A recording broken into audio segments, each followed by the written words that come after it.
بسم اللہ الرحمن الرحیم۔ انسانیت نوازی اور اس کے حقیقی تقاضے۔ مغرب کے انسانیت نوازی کے پس منظر میں مغرب پوری دنیا کو اپنے بارے میں یہ تاثر دیتا رہا ہے کہ وہ انسانیت نوازی کے پیغام کا علمبردار ہے۔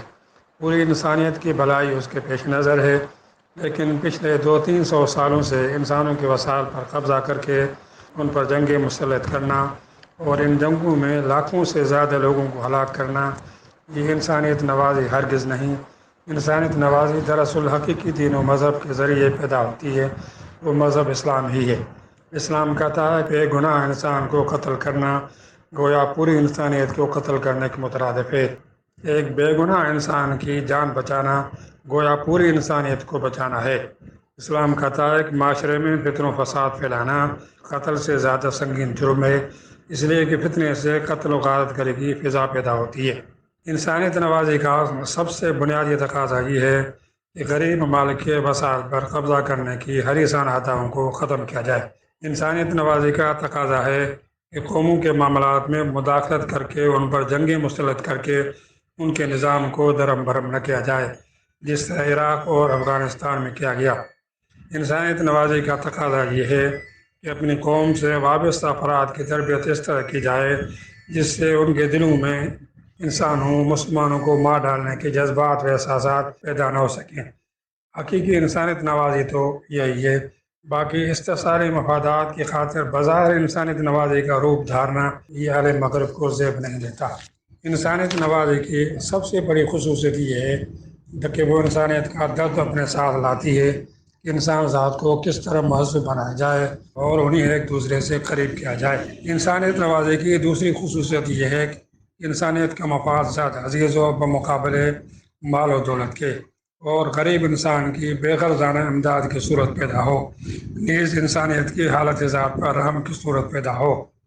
انسانیت نوازی کی تیسری خصوصیت یہ ہے کہ ظالم و استحصالی قوتوں کو مجبور کیا جائے کہ وہ کمزور اور بے بس قوموں کے استحصال کے نظام کو ختم کریں اور سب کو یکساں بنیادی حقوق دیے جائیں اور سب کو مساویانہ طور پر زندہ رہنے کا حق دیا جائے۔ جب حقیقی انسانیت نوازی کی صفت آ جاتی ہے تو اس کے لازمی نتیجے کے طور پر انسانی معاشرہ مہذب ہو جاتا ہے، وہ سلیقہ انسانیت سے بار بار ہو جاتا ہے، نیز قوموں سے ٹکرا اور لڑائی کی ضرورت ختم ہو جاتی ہے۔ اس طرح انسانی معاشرہ حیوانیت کے منظر کی بجائے حقیقی انسانیت کا منظر پیش کرنے لگتا ہے۔ مغرب جس کو قدرت نے پوری دنیا پر اثر انداز ہونے کا موقع فراہم کیا، وہ اگر انسانیت نوازی کے اس مفہوم کا حامل ہوتا تو آج انسانی معاشرہ اخلاقی اعتبار سے ترقی کے بلند مقام پر فائز ہوتا اور انسانیت کی سطح پر باہمی نام باری کی فضا ختم ہو جاتی اور دنیا میں امن امان کی فضا قائم ہو جاتی۔ لیکن بدقسمتی سے اہل مغرب نہ مذہب کی حقیقی صورت سے محروم ہونے کی وجہ سے اپنے باطن میں انسانیت نوازی کا سلیقہ پیدا کرنے اور انسانیت کا حقیقی درد پیدا کرنے میں ناکام ہوا۔ مغرب کا اصل مقصد قوموں کا اقتصادی استحصال تھا اور ان کو اپنا ذہنی غلام بنانا تھا۔ اسی مقصد کے لیے اس نے انسانیت نوازی کا نعرہ لگایا اور اس کا روپ اختیار کیا۔ انسانیت نوازی کی ساری حقیقی خصوصیات تو اسلام کے تہذیبی ورثے سے وابستہ ہیں۔ اسلامی تاریخ اس طرح کے واقعات سے بھری ہوئی ہے۔ اب بھی اگر حقیقی اسلامی تاریخ کو پروان چڑھنے کا موقع ملا تو انشاءاللہ اجتماعی زندگی میں انسانیت نوازی کا حقیقی مظاہرہ کرے گی اور انسانیت کو حقیقی سلیقہ انسانیت سے آشنا کرے گی اور دنیا سے اقتصادی نام باری کی فضا کو ختم کر کے دنیا کی ساری قوموں کو آگے بڑھنے کا موقع دے گی۔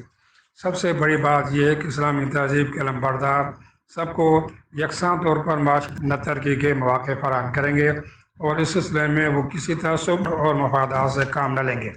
اس طرح انسان ذات استحصالی قوموں کی جسمانی، ذہنی اور نفسیاتی غلامی سے آزاد ہو کر اللہ واحد کی غلامی اختیار کرنے کی راہ پر گامزن ہوگی۔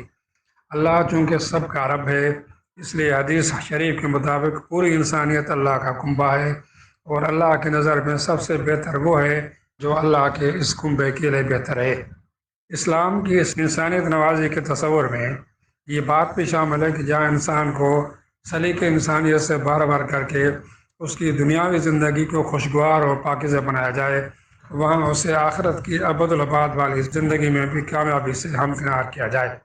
یہ اس وقت ہوگا جب عقیدہ توحید، عقیدہ ختم نبوت اور عقیدہ آخرت پر ایمان حاصل ہوگا اور عملی زندگی کی تشکیل انعقاد کے تحت ہوگی۔ انسانیت نوازی کا محدود معنوں میں تصور جو عالم مغرب کا نقطہ نگاہ ہے، اس کا حشر سامنے ہے کہ وہ انسانیت کی ہر سطح پر پامالی کی صورت میں ظاہر ہے، جبکہ انسانیت نوازی کا تصور، اسلام کے انسانیت نوازی کا تصور انسانیت کی دنیا اور آخرت میں حقیقی بھلائی اور نجات پر مبنی ہے۔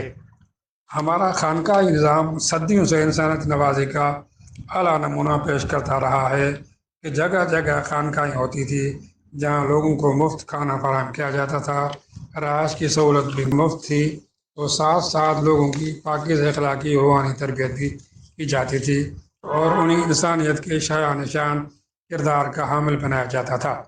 اس طرح ہماری خانقاہیں معاشرے کی بہتر خطوط پر تربیت کا ذریعہ بنتی تھی، جس کی وجہ سے افراد میں ایک دوسرے سے محبت و رواداری، صبر و تحمل اور ایک دوسرے کی مالی مدد جیسی صفات پیدا ہو جاتی تھیں۔